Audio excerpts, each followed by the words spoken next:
What's up, everybody, and welcome to the Early Edge. It's Friday. I'm pretty excited. The chat is excited. We've got Buckets in the chat.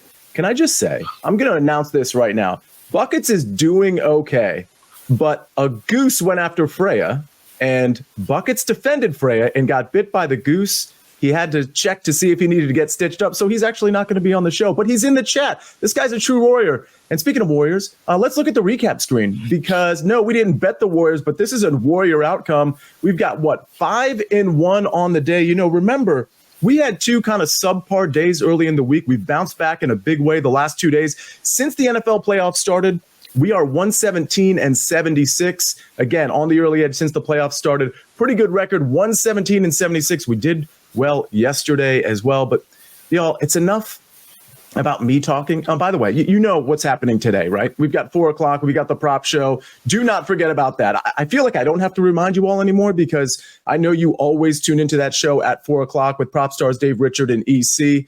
But I got to get right to it. No, we don't have buckets, but we got the regular Friday crew, folks. And what does that mean on a Friday? It means Big Pick Energy Friday.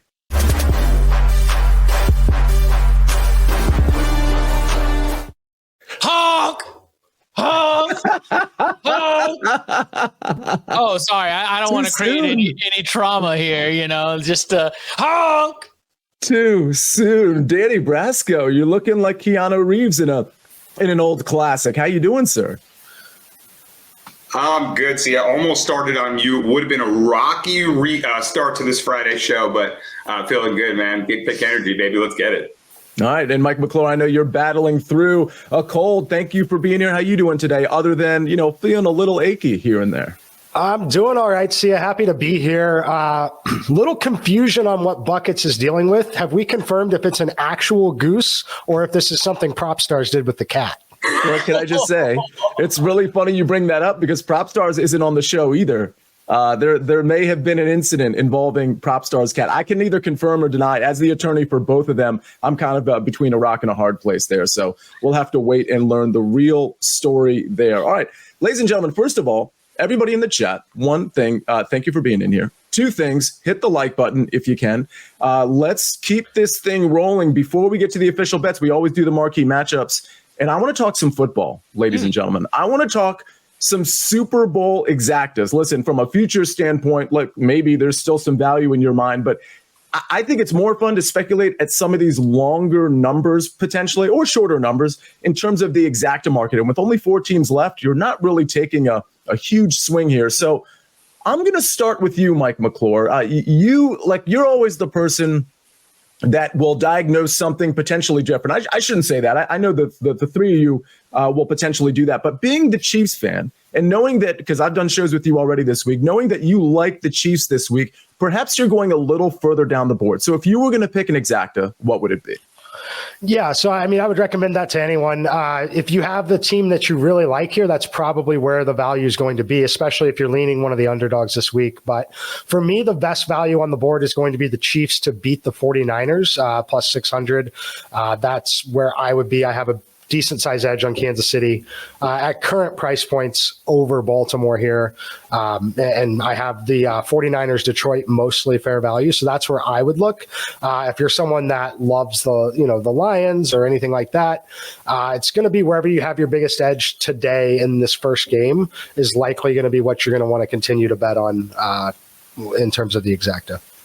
Can I just say, I was so hung up on the goose story and on Chip Patterson doing the honk and on seeing Prop Stars, who's actually in the chat, which is super cool, along with Buckets. I forgot, like, part of the reason this whole chat is here, especially right on time, it's for the Chip Me Up. And I didn't even go to Chip Patterson. Chip, it's kind of your bad. You distracted me with the goose noises, but forgive me, I haven't done the proper BPE hello. Hey, no. Other than Chip Patterson. I think that this is a time, sometimes you got to use that and you got to have some PSA, okay? So this is a Patterson service announcement, and this is, you don't mess with geese. Like sometimes I run into them on the golf course all the time. And if I hook it a little bit left on the 8th hole and I see that it's not only landed near a goose, but multiple geese, and I see a mother goose, you know what's happening? We're putting another ball on the tee. That one's gone. That one belongs to the geese. You learn these lessons because you step forward. You're like, oh, I got a great round going. No, sir, that is out of bounds. I understand that it is technically in bounds, but it is out of bounds when it is near geese. Do not mess with geese. You give them their space, and anything they take, that's theirs. I know Freya means a lot to buckets, means so much to buckets, but sometimes you just got to, let chips fall where they may. Yeah, let Freya fight that battle and see where the chips fall. By the way, professional tees to the golf picks that are coming up. And by the way, I continue to hit the round matchups. Also in my Sportsline article, I already hit the 2 tournament matchups. Those are already done. The 2 people I bet against, they missed the cut. So if you read that article and you bet the 2 tournament matchups, you won. If you bet the 2 round matchups this week, you won those as well. We are on a nice little run in the finishing positions. The 3 guys I picked out for finishing positions, all looking pretty good. All right, Chip. I'm going right back to you before I get to Danny Brasco. Which of these Super Bowl 58 exacta outcomes do you prefer? I want one, man. I want to have men in the Super Bowl, man. I really do. Anything with the Lions. Like, you want to find the value. You want to find the fun. Like Ravens, Lions, Chiefs to beat Lions. I don't think that they have everything to get all the way there, but do they have enough to be able to beat a San Francisco team that might have a limited Deebo Samuel? Yes. I absolutely think that vibes can overcome science. Detroit Lions, they are a vibes team. So when I'm looking for a little bit of value here, I would not go Lions to get it all the way done, but especially with this ride that they're on before the week off that they would have between the conference championships and the Super Bowl. Yeah, between Ravens and Chiefs, let's say Chiefs 14-1 good payout. But when we're looking at this exact board, any of those Ravens to beat Lions, Chiefs to beat Lions, those are my 2 favorite spots to go. I love that. I also love Snug the Cat. By the way, I mean, the Lions ones are like really attractive because of the number. Like, I can't take my eyes off Chiefs to beat Lions at plus 1,400.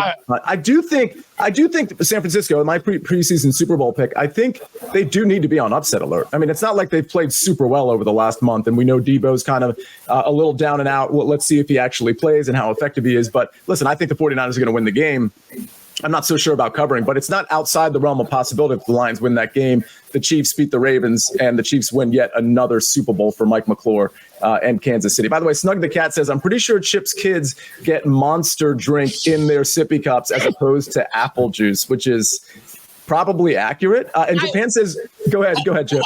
Like, they are why I am, okay? Like, you catch me after doing all morning with a 4-year-old and a 2-year-old, like 2 boys. I mean, the energy that you're catching from me is that energy. Like, I get it from them. I love it. And by the way, Japan's on Griot. He says Griot 120-1. Japan, I want to ask you, because I know you have your own picks too. I know I mentioned that outright as a long shot on the early wedge on Monday, which is normally on Tuesday. I'm just curious if you got that one from me, because he's actually in contention here. So interesting call out there. All right, Danny Brasco, speaking of call outs, I happen to know that, and I'm not gonna give it away, but I know you like a team. We're gonna get to our official picks in a second. I know you like a certain team to cover. I don't know about outright win. It's kind of a very vague tease for one of your NFL sides coming up later in the show. But which of these do you like the best? That's right. Trying to keep that vague, ambiguous tease, but give it away a little bit. I love the way that Mike and Chip broke this down, how to kind of attack the exactas, and following with Chip's vibes. I mean, how do you not want Dan Campbell to maybe bite someone's kneecap off all the way to the Super Bowl? Like, you never know. So give me Ravens to beat Lions plus 800. I think they've got a fighting chance. We're going to talk about that matchup a little later in the show and the spread. But yeah, Ravens, Lions plus 800. Those numbers, like you guys are saying, they're so attractive with the Lions in there. Absolutely. By the way, James A. in the chat, Proppy, your NBA plays are 8-0 the past 2 nights. This guy's on fire. If you saw the recap screen, forgive me for not even calling it out. I mean, he went 2-0 again. This guy has been absolutely on fire. Larry gave out how many units Proppy is up. And as of, I think, yesterday, when we talked about it on the show, he was up 36 or 37 units on this young NBA season. So make that, 39-40 at this point, thanks to another 2-0 day from Proppy last night. So good call out there, James A. I don't really, just looking at those, I think the 49ers are going to win the Super Bowl. But again, I think that Chiefs over the Lions at plus 1,400. It's just calling my name for whatever reason. If I was going to pick maybe a shorter one, it would probably be 49ers to beat the Chiefs at plus 475, even though I do think the Ravens are going to win that game. Plus 475, an attractive enough number. If you want to make bets like that at BetMGM, by the way, or if you want to bet on Proppy's NBA picks or a soccer pick that I'm about to give out for buckets, new BetMGM customers can sign up today and get $158 in bonus bets. Just place your first wager of at least $5, and you'll receive $158 instantly in bonus bets, regardless of your wager's outcome, with bonus code EDGE158. That's EDGE158. All right. Well, thanks to a wild goose, I got to give out a pick for buckets. I got to give out my golf pick. We got to get Mike's pick. We got to get a college basketball pick from Chip. We got to get NFL picks from our man, Danny Brasco. But before we do any of that, let's hear a message from our partners. All right. And by the way, somebody corrected me, or I guess maybe corrected James A. I guess James A corrected himself. 3-0 to be exact last night for Proppy. So my bad. I keep underselling Proppy here. He's in the chat. Ask him a question if you want. I mean, listen, we have an NBA slate. We have some picks on Sportsline with respect to the NBA. So if PropStars is here, I would utilize him if you have some NBA questions. All right. Let me get to Bucket's pick. Again, Buckets, I think he's doing well. No worries. I don't think he had to get stitches, but he certainly needed to get checked out for such. He's got a soccer pick here. Maybe he's still in the chat if you want to ask him a question, but it's Tottenham. It's Man City. Second half over minus 135. That's second half over minus 135. And of course, that over is 1.5. So that is Bucket's pick. I wish I could elaborate on that, to be honest with you, but if I did, I'd sound pretty silly. By the way, Buckets also has an article on Sportsline. Again, there's so many reasons to join Sportsline. It's not just the picks. It's not just the data. It's not just Mike's simulations in golf and in the NFL and for DFS. It's for the articles too, where my golf article is, where Buckets soccer article is, where PropStars NBA article is. And let me just tell you, I think we still have the promo going. You get 60% off the annual plan. All you have to do is type in winners. You go to sportsline.com/join. You type in winners. You get 60% off the annual plan. So that is still live. I encourage everybody to be a part of that. And let's be a part of another round matchup. Listen, go ahead, Mike. I got some analysis for Bucket's pick if you were looking. He took the over 1.5 in the second half, meaning he is not expecting a goose egg in the second half of that game. Oh, too soon. Too soon. Honk.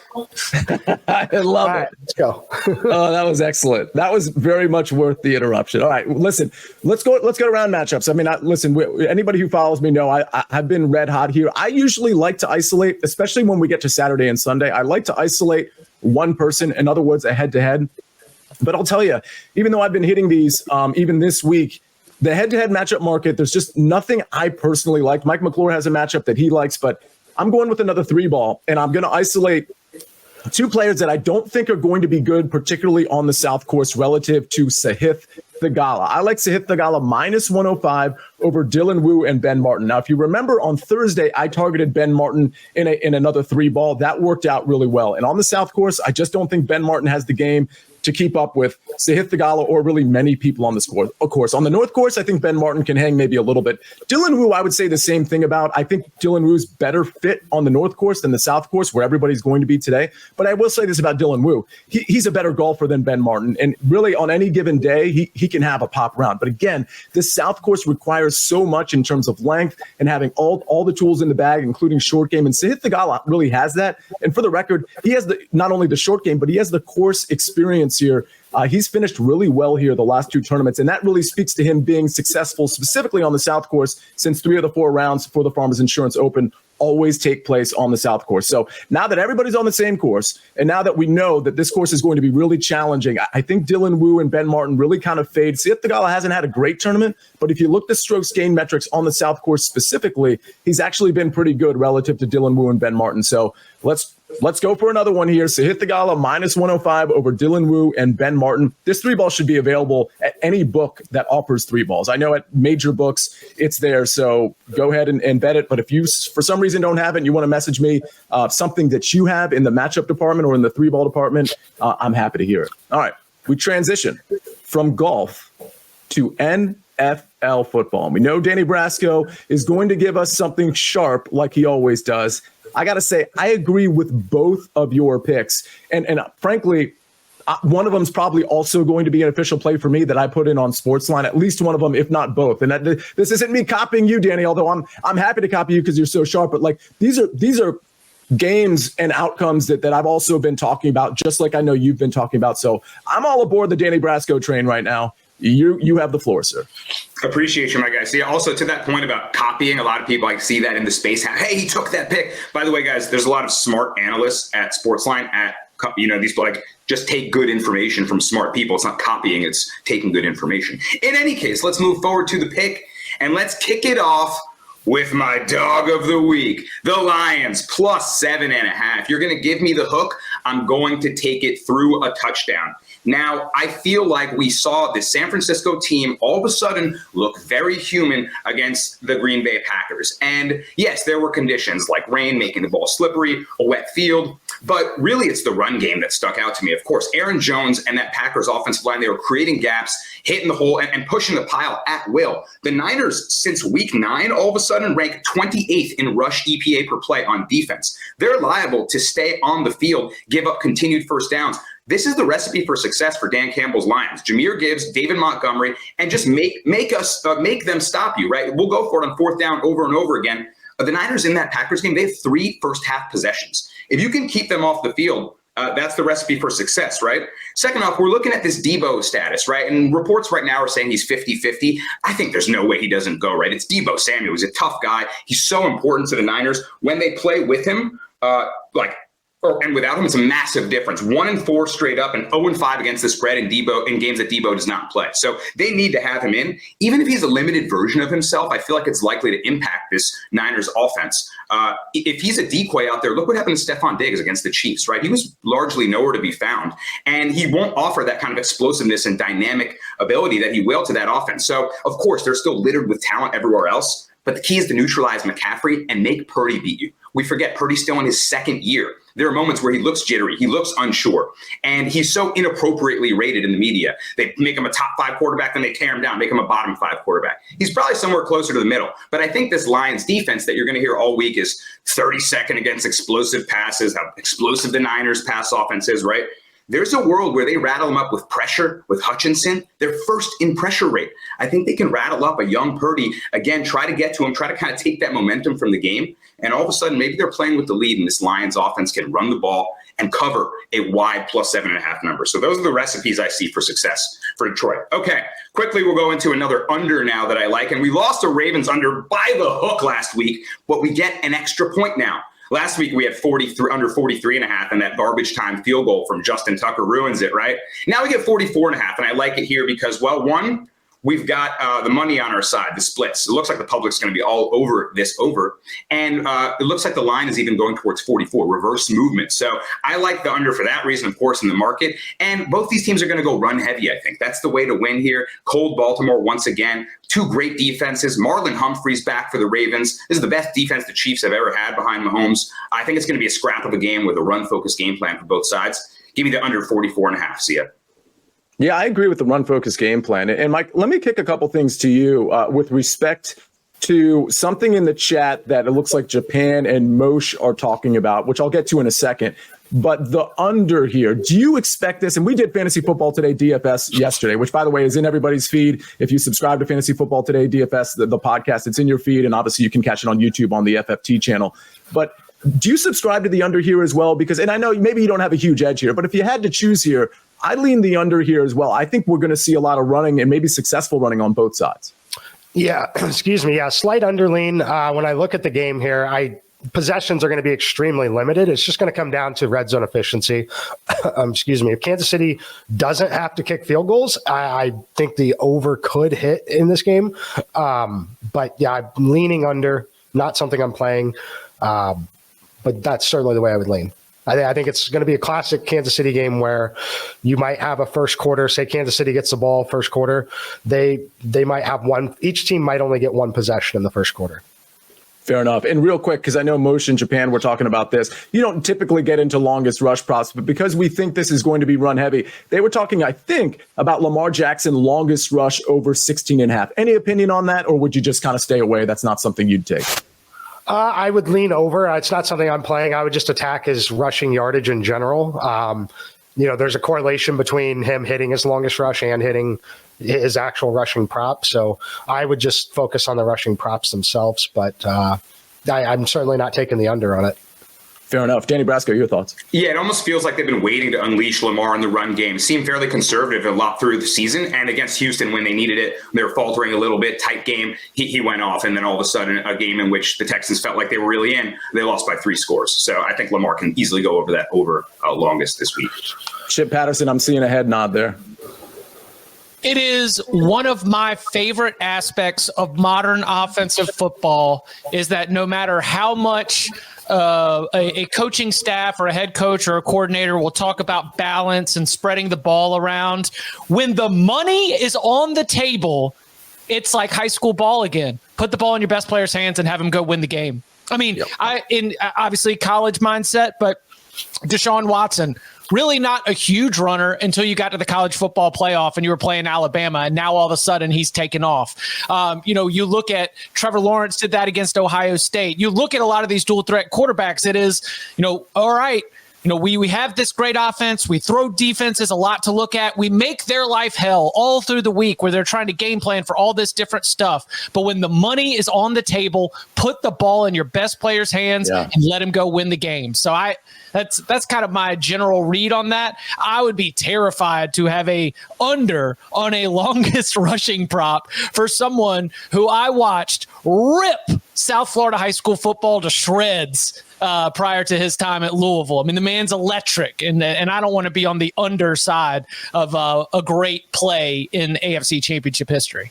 Absolutely. A couple call outs before we get to Mike and Chip Patterson's official picks. Rick Russell says he can't find my article under the analysis tab in Sportsline. Rick, you're probably just not scrolling down far enough because the initial part of that article gets published like Monday, and then it gets sort of updated with my actual official picks on Tuesday. So sometimes you're scrolling down and you can't see it, and that's because you got to scroll down a little bit further, because if it initially gets published Monday, it's going to be kind of one of the later articles, and it gets updated. But that update doesn't make it go to the top of the list in terms of the articles. But it's definitely on there. I've seen it myself.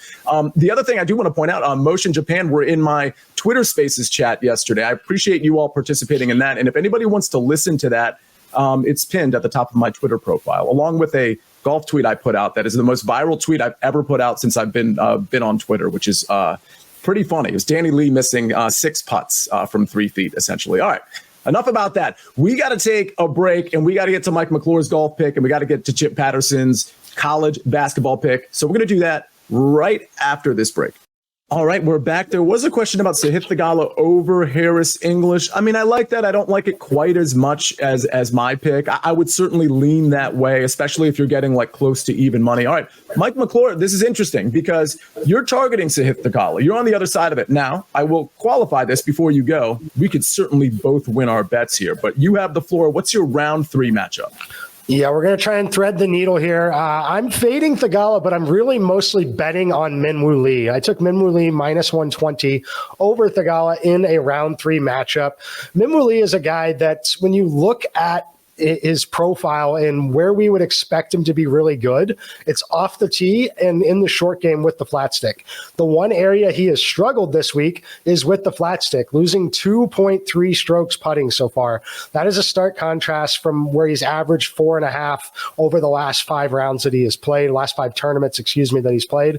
I expect that to come right back. It's been way more encouraging that he's still been good off the tee, good on the approach. Just the overall numbers here, strokes gained tee to green, look fantastic. And if you're getting him with good tee to green numbers, we never typically have to worry about the short game with him. I'm going to bet on that returning at any point. And when it does, based off what I've seen so far, he could have one of the lowest rounds of anyone in the tournament today if it does return even remotely close to where it has been over his last 5 tournaments. So I'm betting on a little regression there. Again, it's more of a bet on him and not a bet against Theegala. I just think Minwoo Lee is drastically underpriced. I tried to find him in other matchups. Unfortunately, this is the only matchup that exists. If you have other ones, feel free to play it. I would play him over pretty much anyone in the field today. Yeah, I mean, Minwoo Lee was one of my 3 outrights, which frankly, it's not going to come in. Minwoo Lee's probably not going to win the tournament, but it speaks to the upside that Mike's talking about. First of all, he's a great course fit, again, on the South Course where they're going to be playing the next 2 rounds. and the flat stick issues, he's very, very likely to rebound from that. So let's try to thread the needle. Let's try to hit both of these. By the way, Josh Davis, really good tip. Obviously a Sportsline veteran. He says, Sia, you can also filter it, and he's talking about my article, by sports on Sportsline, and then it pops up pretty quickly. That's a really good call. If you filter it by golf, then obviously you're just going to see the golf articles, and it'll be probably, Mike's stuff will be up there, by the way, I believe, with articles and simulations and picks, and then you should see mine pretty quickly once you scroll down there. So Josh Davis, thank you for that. Really appreciate that. All right. Chip Patterson, I felt like I've kept you a little too quiet. I see you in is that a Carolina Hurricanes sweatshirt or tee there, and I'm fascinated by that because the Hurricanes, here's the thing. I've been looking at NHL futures, like just as an aside, and I know the Hurricanes are pretty hot, so I haven't made any NHL futures, but I think it would be fun on a show coming up because we've got the NHL All-Star break coming up. I think it'd be fun to look at maybe some short futures, some long futures for the Stanley Cup. I don't know. Maybe, Mike, you can run a simulation on that too. Maybe we can all kind of be sort of in bed together from a gambling perspective on a couple of long shots, maybe a short shot to win the Stanley Cup. I think that would be a fun exercise to sprinkle on. But anyway. Listen, I'll tell you that I am a big, dumb fan when it comes to the Carolina Hurricanes, and I very much enjoy being a big, dumb fan. In a lot of sports, I am asked to know the entire scene, all the teams, all the players, all the coaches. And you know what I know? I know everything about the Carolina Hurricanes, and I don't want to know anything about any of the rest of y'all. Y'all are all the enemies. You are all players and coaches who I hope lose to the Carolina Hurricanes. I've been kind of in it, going to maybe like 8 games a year, going to the playoffs every single time that it's not a COVID year for like the last 5, now going on 6 seasons. So I love it. And I've learned more about other teams along the way, but I will tell you that my advice is just going to be to wait to bet on the Hurricanes until they get their goaltending situation figured out. Mm-hmm. So just, that's sort of what we're saying right there. If you talk about all the skaters, then yeah, they're the best in the NHL, but you got to have a hot goalie, have that mojo going to be able to hoist Lord Stanley's Cup. And I think that it's a little bit of a grab bag of netminders right now here in Raleigh. All right. You want me to jump straight into college basketball? I will say this, though. You're right about the goaltending. Like if you find, you could be an 8 seed, you find the hot goaltender in hockey, you're going to, like, you might be going to the Stanley Cup. So like, I think, especially when we approach the playoffs, and maybe we'll do this closer to the playoffs, I don't know, but like when you can figure out who that hot goalie might be, like you got a real good shot at taking a longer shot and having that team coast through. Yes. Let's get to Michigan State tonight. That's right. We got a little bit of a thinner slate, so that means I've just been going ham. I'm so sorry, guys. Here's what you're about to get. So if you can sort the data, which you can do over at barttorvik.com, and remember, Gary Parrish invented sorting the data. Let's sort the data back to December the 15th. On December 15th to right now, it is a 10-game sample size for Michigan State, 9 or 10 games for most teams in the country. Michigan State, in terms of their efficiency margin, since December 15th, number 6 in the country.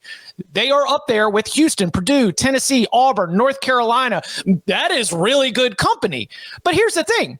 On December the 5th, 10 days before December 15th, Wisconsin gave the work to Sparty. Wisconsin 70, Michigan State 57, 13-point win. And as we look at the body of work as a whole, it was Wisconsin's best performance of the season, and it was one of Michigan State's worst performance of the season. So if you believe that first result, which, by the way, was in East Lansing on Michigan State's home court, if you believe that was matchup specific, I mean, there were only 57 possessions in the game, definitely played at Wisconsin's pace. If you believe that those matchup angles still exist, then yeah, you probably like Wisconsin playing at home against a Michigan State team that mostly beats up on bad teams. But if you believe, as I do, that Michigan State has been a much, much, much better team since that game in early December, that loss to Wisconsin, then, man, I kind of like Sparty catching points right here. Other things, so Michigan State's been off since Sunday. They've got a little bit of a rest advantage. Wisconsin was at Minnesota on Tuesday night, and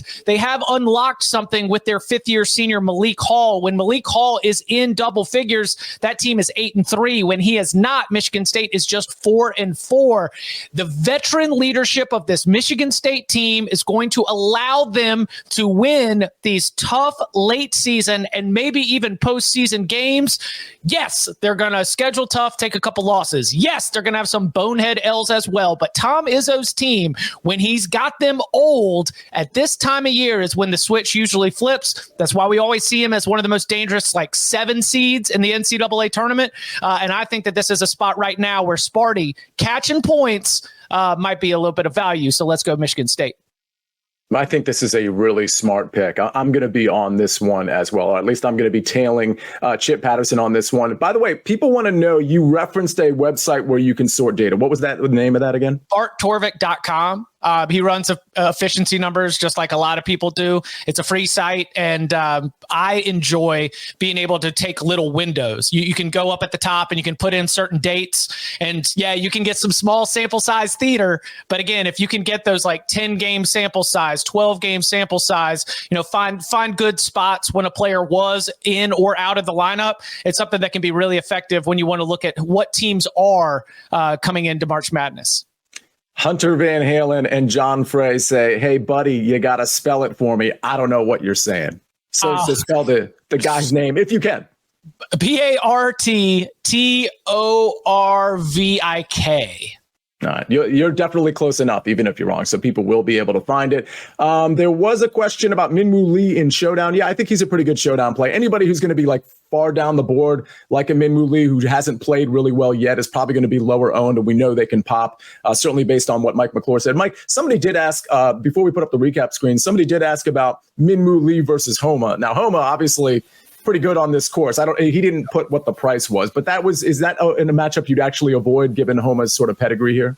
Yeah, generally. I said I'd take Minwoo Lee over pretty much anyone here. I think it's fair value on it. I don't think there's any edge to playing him over Homa. I kind of mentioned I thought Minwoo was drastically mispriced. When you see him next to Max Homa, that is the appropriate price point in that matchup. So.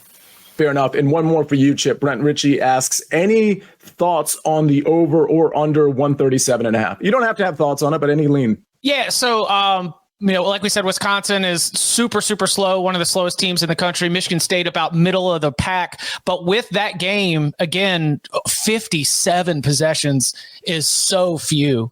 I would not take the over, is what I would say. I don't have a strong lean one way or the other, but because we're dealing with Wisconsin playing in the Kohl Center at home, I'm always as a base level going to think that home teams can dictate pace more so than road teams can. So I would do under before I would do over. All right. I absolutely love it. And by the way, Prop Stars mentioned he's going to be on HQ tonight for almost 2 hours starting at 6. And he said he had to leave the chat to craft some NBA picks and props. So stay tuned for Sportsline. If you're a Sportsline member, you're going to get those. And I say that mostly because we don't have any NBA picks today. We didn't want to rush anything out, but we knew Prop Stars was going to be on it. So again, if you're a Sportsline member, expect some picks, not only from Proppy, but certainly you're going to be interested in Proppy's picks, given his track record. Let's look at our picks on this show. Let's take a look at the recap screen. We got buckets. He's not here, but he's got a pick. Tottenham Man City, second half, over 1.5. I've got Sahith Theegala over Dylan Wu and Ben Martin in a 3-ball. Danny Brasco, Lions plus 7.5, and the Chiefs Ravens under 44.5. We'll have much more football content coming to you, not just the 4:00 show, but we'll have a show on Sunday breaking down both of those games. Mike McClure, he's on Minwoo Lee over Sahith Theegala and Chip Patterson, Michigan State plus 3. Gridler was in here. He was saying, hey, Sia, you're all over the board. You're going here, and then you're going to the NHL, and then you're going here.